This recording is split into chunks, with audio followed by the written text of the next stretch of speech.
Yeah, how you doing, man? How you doing? My name's Keena. I'm calling from Pittsburgh, man. Damn, I'm Power. actually power always, man. I'm shocked. I'm shocked. I actually got through, but yeah, man. It's just I think it's hard. I mean, because me, even myself, man. I'm 25, and I'm trying to do my thing. It's still looking for myself, but still got a good idea of what plan of what road I really want to stick to. Right, but at the same time, it's like, yo, should I pursue my dream, but yet in a sense, but still get real, like with the thing that happened to Ferguson. You know what I'm saying? Like at the same time, it's like who has time for dreams now? You know what I mean? It's like reality comes in and it just like swipes that immediately, and it's just like, damn, do you really got something to look forward to? Like, is it something that you really want to do in your life? Be like, in the sense of uplifting your people. I know it's going to be a struggle because without struggle, I mean, without struggle, you can't progress. You know what I mean? You're not going.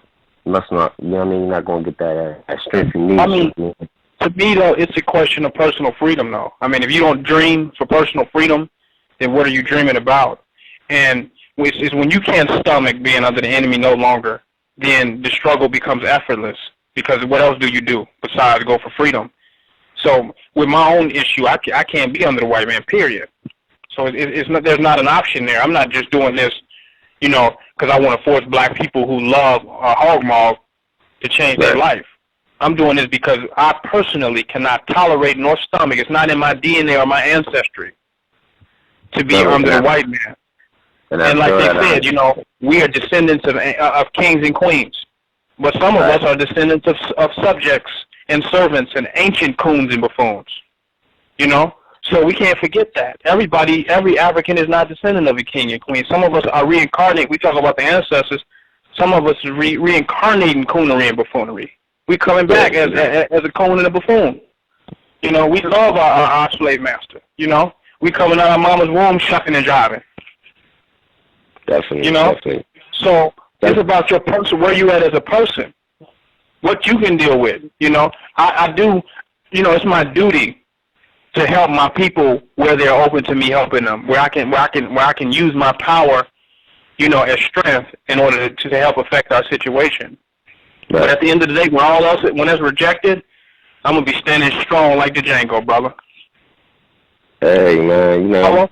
So And you that's gotta the ask thing. Like, yourself, are you the Django, or you just some type of activist? I don't know about the 'Cause Django I part, can but be I'm saying, active, but I'm not an activist. You know, right. I can be proactive, and I can come up with solutions. But at the end Yeah. of the day, I'm a free man by Yeah, any means necessary. like in a sense, so it's like you don't really have to go through your oppressor's way to really exceed or excel in what it is that you're trying to do. As far as the end never goes. You know what I mean? But in a sense, because what I want to do is like T-shirts and stuff like that. You know what I mean? I'm good at drawing. I'm trying to check myself in school, but at the same time, it's like, do I really need that? You know what I mean? I feel like it's a natural thing. If I just like maybe picked up a book on it, maybe like yada yada, you know what I'm saying, critique it and make it work out towards my advantage, while I actually had to include him really. You know what I mean? Like I don't have to. I hate that a lot of like people that I know personally, most of the people I know personally actually, you know what I mean, go through it through the system. You know what I mean? Whether it's like if you either you're female or it really don't work out so much if you're a dude. I know that, man. Like, that shit do not work for niggas. I know that. But it do, but in certain cases, like, it's like, but at the same time, like, there's something in my soul that tells me there's something wrong with what you're doing. And it's like, how can you, like, it's inevitable almost in a sense that it's not going to be easy as long as you do your homework. I think it's possible that you can get through that without having to include him in it. You know what I mean? Right. But yeah, that's just my thing, man. I just was wondering how did you feel in that situation? It's like, well, that's everyone feels like that. Yeah, well, of color, like, because really, I don't like white people myself.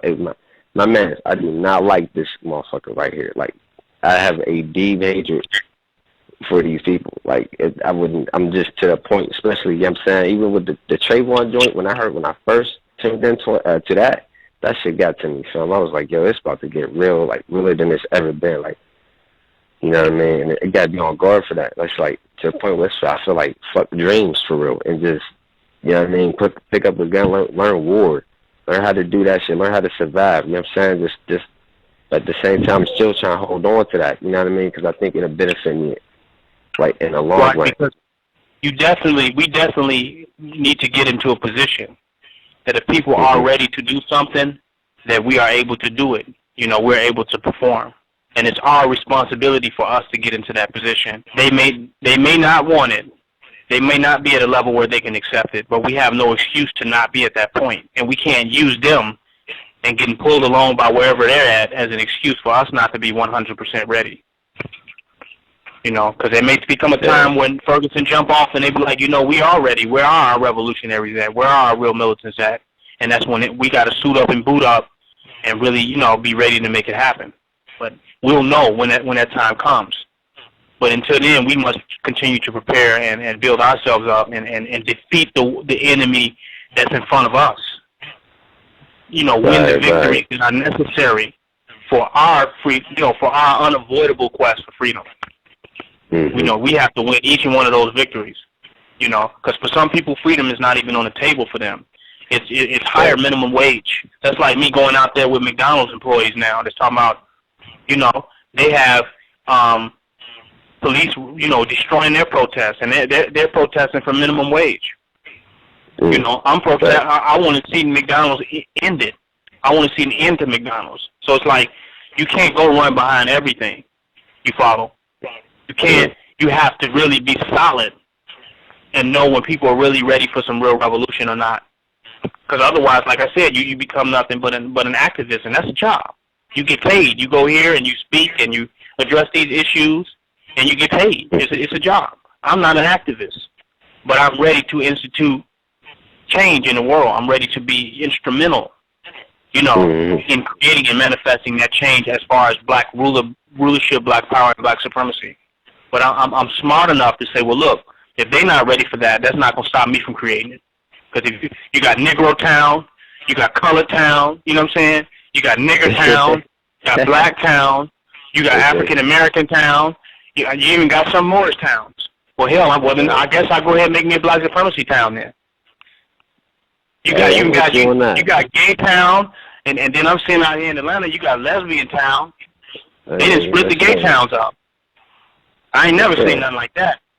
You got Lesbian Town, Gay Town, Transgender Town. I said, well, okay, well then where my town at? Black supremacy town, you know. Yeah, because you know. And how can we wake them up? And we not doing nothing. What do we have to offer but a crying shoulder? You know, what are we doing? I think it's funny. Well, not funny, but I just think it's strange that they would actually go out their way to like bomb Black Wall Street, opposed to like Little Italy or Chinatown, or you know what I mean? Like that shit really got to me. I'm like, yeah. And that wasn't Black Town. That was Black Capitalist Town. That wasn't Black Supremacy Town, because you just saw that coming. There's no way there should be no white people still trying to govern. Like if you're not addressing that, we can't even talk about no loans and banks and all that if we have not addressed. Yeah, I heard the integration is actually the fall of it was the integrating part. You know, I'm not sure how factual that is. You know what I mean? But hold in consideration what defects what integrating actually has. You know what I mean? But that right there, I heard had a tie-in with capitalism within itself. Yeah, it was an economic. Yeah, they was trying to get that money. That was what that was about. That's why they called it Black Wall Street. You know, it wasn't Black National Street, Black Nation Street. It was Black Wall Street. So it's like what your purpose is, what your priorities are, will determine what your survival is going to be and what you're prepared to deal with. Because if you're still capitalism, you're still under the white man. He regulates that. So anything you create under capitalism is under him. That's a fact. He regulates that. You know, so if you want it to be from under him, then create it for some other reason. Create it based on something else. Because if it have anything to do with money, he's involved. Especially his face on the bill, he there already.